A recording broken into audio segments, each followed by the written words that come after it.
March 17, 1943. Berlin. The folder slammed onto the mahogany desk with such force that coffee splashed from Admiral Wilhelm Canaris's porcelain cup, staining intelligence papers that could have meant execution if discovered by the Gestapo. "Impossible," he muttered. "The Americans are feeding us propaganda through turned agents." Through the tall windows of Abwehr headquarters, Canaris could see the Landwehr Canal, where Rosa Luxemburg's body had been thrown 24 years earlier. Now, as chief of German military intelligence, he held in his trembling hands a report that defied not only Nazi propaganda, but the entire mathematical foundation of German victory. According to intercepted communications and reports from agents still operating in Mexico City, the Ford Motor Company's Willow Run plant was producing one 4-engine B-24 Liberator bomber every hour. The B-24 was a monster 1.5 million individual parts, 450,000 rivets, and 30,000 separate components, assembled into an 18-ton aircraft rolling off the line faster than Germany could manufacture a simple Kübelwagen. Major Friedrich Wilhelm Heinz, standing rigid before Canaris's desk, had triple-checked the numbers. They remained unchanged. What neither man knew was that this moment would mark the start of one of the greatest intelligence failures in modern warfare: the inability of German intelligence to comprehend, believe, or effectively communicate the true scale of American industrial capacity. That blindness doomed the Third Reich through sheer mathematical inevitability. The collapse of German understanding of American production had begun 2 years earlier. In 1941, Luftwaffe General Karl Köhler presented Hermann Göring with reports from military attaché General Friedrich von Boedicher in Washington. The documents warned that American aircraft production was nearing 2,000 planes per month. Göring had laughed, literally laughed, declaring that Americans could build refrigerators and razor blades, but not combat aircraft. "The Americans are bluffing," he told Hitler at the Wolfschanze in December 1941, 4 days after Pearl Harbor. "Their democracy makes them weak. Their mongrel population makes them inefficient. Their Jews make them corrupt. They cannot possibly produce what they claim." By March 1943, German intelligence networks across the Americas were reporting something that shattered those assumptions. The reports came from everywhere: Mexican industrialists sympathetic to Germany, Spanish diplomats, Swedish businessmen traveling through Detroit, even intercepted letters from American workers to relatives in neutral nations. They all said the same thing. Ford's Willow Run plant alone was producing more heavy bombers than all of Germany's aircraft factories combined. Oberstleutnant Nikolaus Ritter, head of the Abwehr's Air Intelligence Section, had spent weeks analyzing the data. A former Lufthansa pilot who had lived in America for a decade, Ritter understood American industry better than most of his peers. His apartment in 1920s Manhattan had overlooked the construction of the Chrysler Building. He had watched Americans erect the world's tallest structure in less than 2 years. "Herr Admiral," Ritter told Canaris, "if these numbers are correct, and I believe they are, then Germany has already lost the war. It is now only a question of mathematics and time." The intelligence came through perilous routes. Georg Nikolaus, running the Abwehr's primary network in Mexico City, cultivated sources among American businessmen who traveled freely between Detroit and Mexico's oil fields. These men spoke casually of miracles they had witnessed, unaware that their dinner conversations were being transcribed by German agents. On February 3, 1943, American oil executive Harold Morrison attended a reception at the German-Mexican Commerce Association in Mexico City. After several tequilas, he began describing his recent tour of the Willow Run facility, arranged by Ford to showcase its capability to fulfill government contracts. "Gentlemen," Morrison said, unaware that Wolfgang Blau, a German agent posing as an Argentine leather merchant, was memorizing every word. What I saw defies description. The assembly line is over a mile long. The building is so vast that clouds form inside it, and it sometimes rains within the factory. They have 42,000 workers, thousands of women, even Negro women, building the most complex machine ever created. Morrison sketched a crude diagram on a napkin. The bomber has 2 bomb bays, each holding 4,000 pounds of ordnance, 4 engines each producing 1,200 horsepower. They build it in sub-assemblies. Ford calls them that converge like rivers into the sea. Wing sections from one direction, fuselages from another, tail assemblies from a third. They meet at precise points along the line. Blau asked, trying to sound casual. But surely such complexity causes breakdowns and delays. Morrison laughed. That's what Consolidated Aircraft thought. They mocked Ford said you can't build planes like cars. But Ford broke the bomber down into 60,000 separate operations. Each worker performs the same task over and over. A woman who yesterday made breakfast for her children now installs hydraulic lines in the tail section. They train them in days, not months. The most detailed intelligence came from Spain. Colonel José Ungría, Spanish military attaché in Washington, maintained close relations with American manufacturers while secretly providing intelligence to Germany in exchange for tungsten shipments. In March 1943, Ungría attended a reception at the Argentine embassy, where he met Charles Sorensen, Ford's production chief and the architect of Willow Run. Sorensen, believing he was speaking to a neutral officer, spoke freely about the plant's capacity. When I visited Consolidated's San Diego plant in 1940, Sorensen said, they were building B-24s outdoors, each one different from the last, taking 180,000 man-hours per aircraft. I knew we could do better. Ungría pressed for details. Sorensen, proud of his achievement, obliged. I spent one night sketching out the entire production flow. We'd build bombers as we build cars, not by having workers swarm over a stationary machine, but by moving the machine past stationary workers. Each worker performs one task repeatedly, achieving perfection through repetition. The Spaniard asked about workforce challenges. We built an apprentice school that trains 8,000 workers weekly, Sorensen replied. Women make up 40% of our workforce. They're better at detailed work, smaller hands, more patience. We have Negro workers operating sophisticated machinery, boys of 16 handling supply logistics. Democracy means using all available human resources. Through Swedish, Argentine, Japanese, and Turkish channels, German intelligence received consistent reports confirming Willow Run's production rate. Swedish engineer Erik Lundberg visited the plant in March 1943 and wrote, "The plant operates with efficiency that defies European understanding. They use 1,600 specialized machine tools, many designed for single operations. The capital investment is staggering, perhaps $200 million for tooling alone."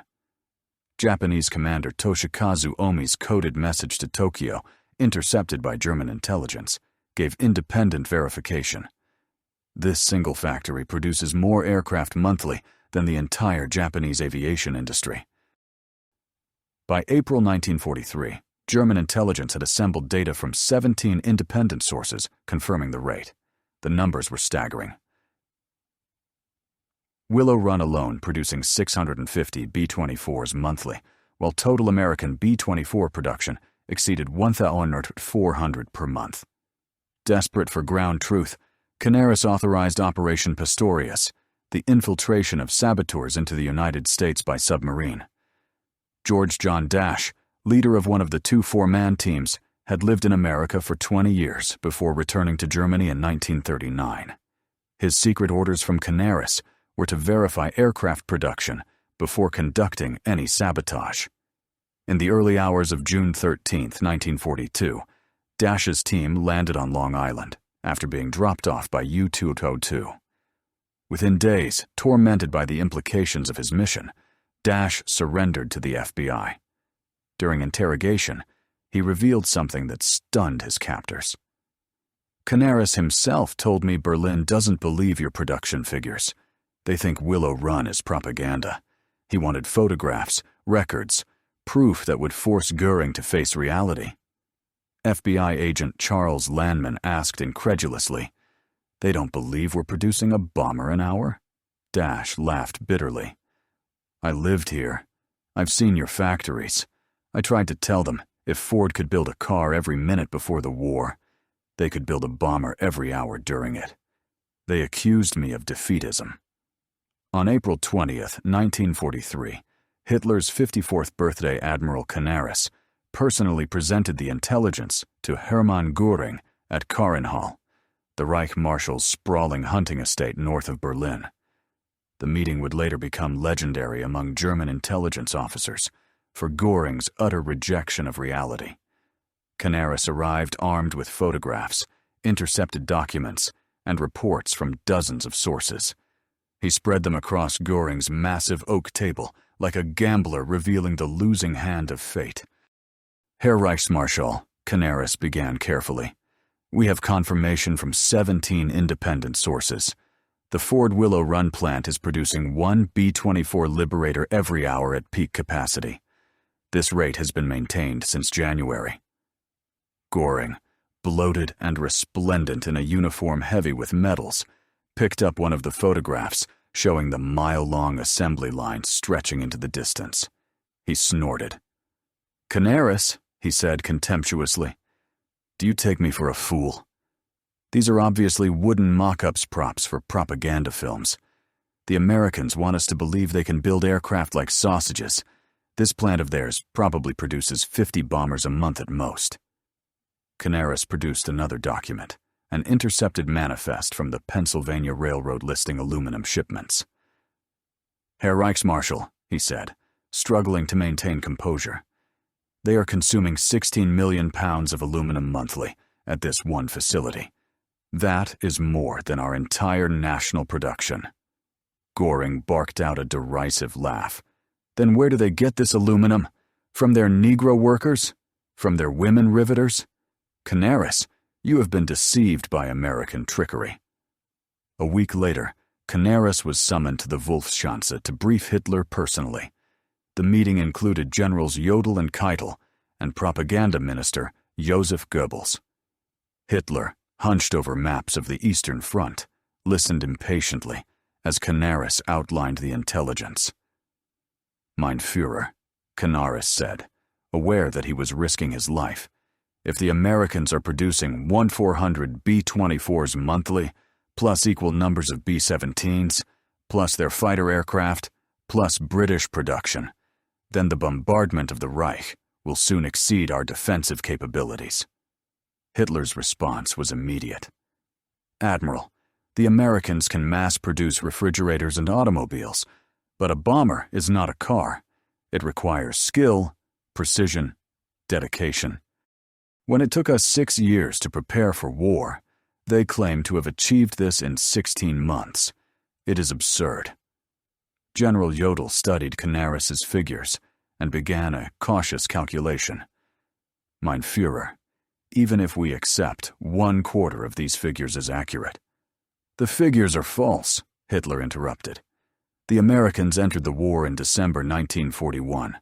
To build such a factory and reach this scale so quickly is impossible." Unknown to Nazi leadership, Canaris had already obtained film footage of Willow Run through contacts in Switzerland.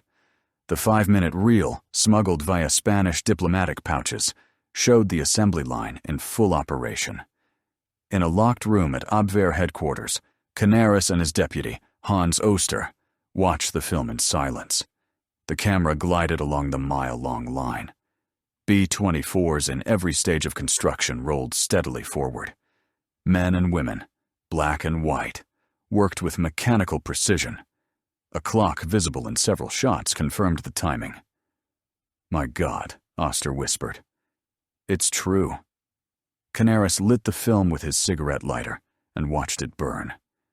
"We cannot show this to them," he said. They would accuse us of fabricating it, or of treason. In November 1943, new aerial photographs of Willow Run arrived, taken secretly by a Spanish diplomat. German photo analysts spent weeks studying them. Their conclusions were decisive.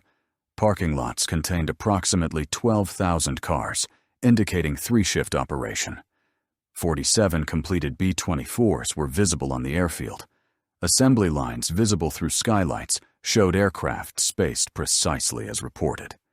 Analyst Hermann Göring summarized, "Photographic evidence confirms human intelligence. Production rate appears accurate. Recommend immediate strategic reassessment." When shown the photographs, Göring dismissed them as clever American photographic manipulation miniature models shot to deceive us. Albert Speer, Hitler's armaments minister and one of the few Nazis with a genuine grasp of industrial realities, secretly obtained the same intelligence.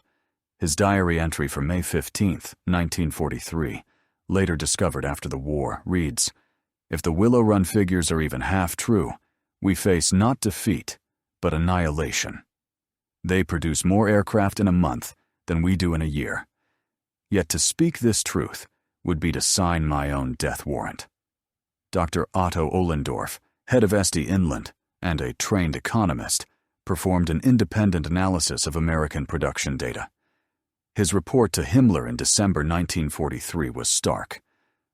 Ford Motor Company's peacetime production in 1941 was 1.1 million vehicles. They have converted this capacity to bomber production at rates suggesting that by June 1944, the Americans will have produced enough B-24s alone to drop our entire 1940 London bombing tonnage every single day. On Christmas Eve 1943, Canaris received updated projections of American output for 1944, 18,000 B-24 Liberators, 12,000 B-17 Flying Fortresses, 1,000 B-29 Superfortresses, and 40,000 fighter aircraft, a total of 86,000 planes. When these figures reached Hitler, he scoffed. The Americans claim they will produce more aircraft in 1 year than all nations combined have produced in history. It is absurd. By February 1944, Canaris was removed from his position, accused of defeatism and treason. His replacement, Walter Schellenberg, was a loyal Nazi who would not dare contradict Hitler or Göring. But reality could not be ignored forever. On February 20th, 1944, during Big Week, the American 8th Air Force launched Operation Argument, over 1,000 heavy bombers attacking German aircraft factories. In 6 days, they dropped more bombs than the Luftwaffe had delivered on Britain during the entire Blitz. Luftwaffe ace Adolf Galland confronted Göring afterward. "Herr Reichsmarschall," he said, "I've counted over 800 bombers in a single formation. These planes are real, and they're dropping real bombs." By June 6, 1944 D-Day, over 11,000 Allied aircraft filled the skies above France. The Luftwaffe could muster fewer than 300 fighters in response. Field Marshal Hugo Sperl radioed Berlin in despair. "The enemy's aerial superiority is absolute. Our intelligence was correct. We were deceived not by the Americans, but by ourselves." By April 1944, Willow Run reached its peak. That month, employees working in 2 9-hour shifts, 6 days a week, produced 453 aircraft in 468 hours, 1 B-24 every 63 minutes. The plant employed 42,331 workers, 11,000 women, 26%, 3,800 African Americans, 9%, and a 1,200 disabled workers, 3%. This demographic breakdown, if admitted, would have shattered the foundations of Nazi racial ideology. The inferior races were outproducing the so-called master race by orders of magnitude. After the war, surviving German intelligence officers revealed the full scope of the failure. Walter Schellenberg testified at Nuremberg. "We knew the truth about American production by early 1943. Every professional intelligence officer understood the numbers were correct. But to report this truth was to risk execution for defeatism." Hans Bernd Gisevius, another Abwehr veteran, wrote in his memoirs, The tragedy was not that we lacked intelligence about American production. We were drowning in it. The tragedy was that our leaders refused to believe it because it contradicted their ideology. The officers who tried to speak the truth paid with their lives. Admiral Wilhelm Canaris was executed on April 9, 1945, at Flossenburg concentration camp. His deputy, Hans Oster, met the same fate that same day. Alexis von Rona was executed in October 1944 for alleged involvement in the July 20th plot against Hitler. Only Hans Bernd Gisevius managed to escape to Switzerland and survive the war. After Germany's surrender, the United States Strategic Bombing Survey confirmed exactly what the Abwehr had once reported. Willow Run had produced 8,685 B-24 bombers between 1942 and 1945, reaching a peak monthly output of 650 aircraft. For months, Ford had sustained an average of one completed bomber every 63 minutes. The cost per aircraft had dropped from $238,000 to $137,000 by the end of production. Albert Speer, interrogated by Allied officers after the war, was asked why Germany had refused to believe the intelligence about American production. His answer was hauntingly simple. To accept that Ford could produce a bomber every hour, he said, would have been to accept that our entire worldview was wrong, that democracy was not weak, but strong, that racial mixing did not create weakness, but strength, that women could perform men's work. It would have meant admitting that we had started a war we could never win. Who among us would have dared to tell Hitler that? Among those countless workers who proved the Reich wrong was Rose Will Monroe, the real-life inspiration for Rosie the Riveter. She operated a rivet gun on the B-24 production line at Willow Run. Like thousands of other women, she had never worked in industry before Pearl Harbor. In a 1984 interview, she recalled, "We knew we were building something important. Every rivet we drove helped end the war. We'd work double shifts, sleep in our cars between them. We had brothers, husbands, and sweethearts flying those planes. That kept us going." The failure to believe the truth about Willow Run had catastrophic consequences. Fighter production. Germany continued to prioritize bombers and experimental wonder weapons long after air superiority was lost. Resource allocation. Materials were squandered on projects that had no strategic impact, while practical defenses, radar systems, jet fighters, and anti-aircraft guns remained underfunded. Strategic planning. Operations were designed to counter hundreds of bombers, not the thousands that appeared over the Reich by 1944. Diplomatic policy.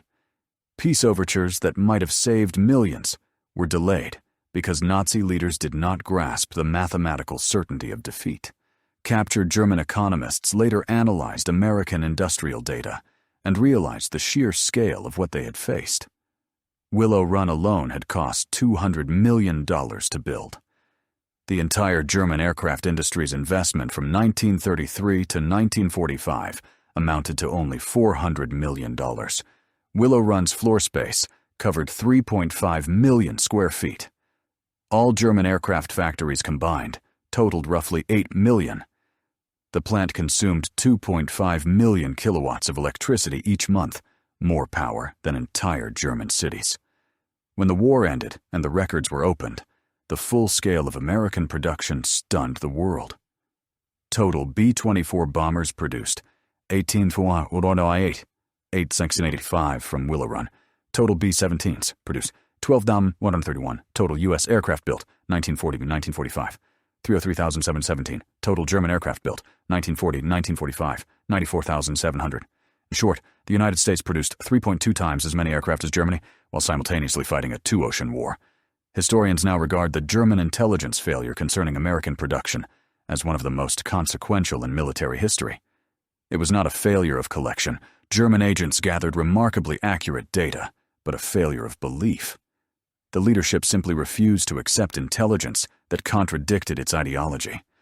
Dr. Gerhard Weinberg, post-war historian, summarized it best. By early 1943, German intelligence had accurately assessed American industrial potential. Had that intelligence been believed and acted upon, Germany might have sought peace 2 years earlier. Millions of lives could have been saved. The story of Willow Run thus became more than an industrial miracle. It became a warning etched into the history of warfare. Cognitive bias. Accurate intelligence can be ignored if it conflicts with entrenched beliefs. Ideological blindness. When politics and dogma override mathematics, disaster follows. Systemic failure. When truth-tellers are punished, organizations breed self-deception. Fatal miscalculation. Underestimating an opponent's capacity leads not to victory, but annihilation. 4 decades later, in 1985, during the dedication of the Yankee Air Museum at Willow Run, the past briefly came full circle. Rose Will Monroe, the former Riveter, met Hans Rudel, the famed Luftwaffe pilot who had once bombed Soviet bridges and tanks across the Eastern Front. The two old enemies stood face to face, now gray-haired and frail. Rudel asked quietly, "How did you build so many planes so fast?" Monroe smiled. "Honey, we just went to work every day and did our job. Nothing fancy. Punch in, build bombers, punch out. Democracy isn't complicated. It's just free people doing their best." Rudel nodded slowly. "We were told democracy made you weak, that diversity made you inefficient. We were told lies, and those lies killed millions." In May 1945, as Berlin lay in ruins, American officers searching abandoned Nazi ministries found one final German intelligence report, dated April 20th, Hitler's last birthday. It was stamped top secret and marked for delivery to the Führer's bunker, though it never reached him. The final lines of the document read, "Willow Run production confirmed. We reported this truth 2 years ago. We were not believed. Germany dies not from lack of intelligence, but from lack of wisdom, to believe intelligence that contradicts what we wish to be true. Let future generations learn. Reality does not bend to ideology. Mathematics does not yield to mythology. Truth ignored becomes tragedy." By the time those words were written, the Third Reich had only days left to live. In the skies above Germany, thousands of American bombers, many built by women like Rose Monroe at Willow, Run delivered the final argument German intelligence had tried to make 2 years earlier. The verdict of history is unambiguous. German intelligence was excellent. German belief in that intelligence was catastrophic. In their refusal to accept uncomfortable truths lay the seeds of their destruction. Reality, as the ruins of Berlin would prove, does not care what men believe. Those who deny it in favor of ideology are eventually destroyed by it. Willow Run built more than bombers. It built proof that democracy works, that diversity strengthens, that freedom produces. German spies counted the planes.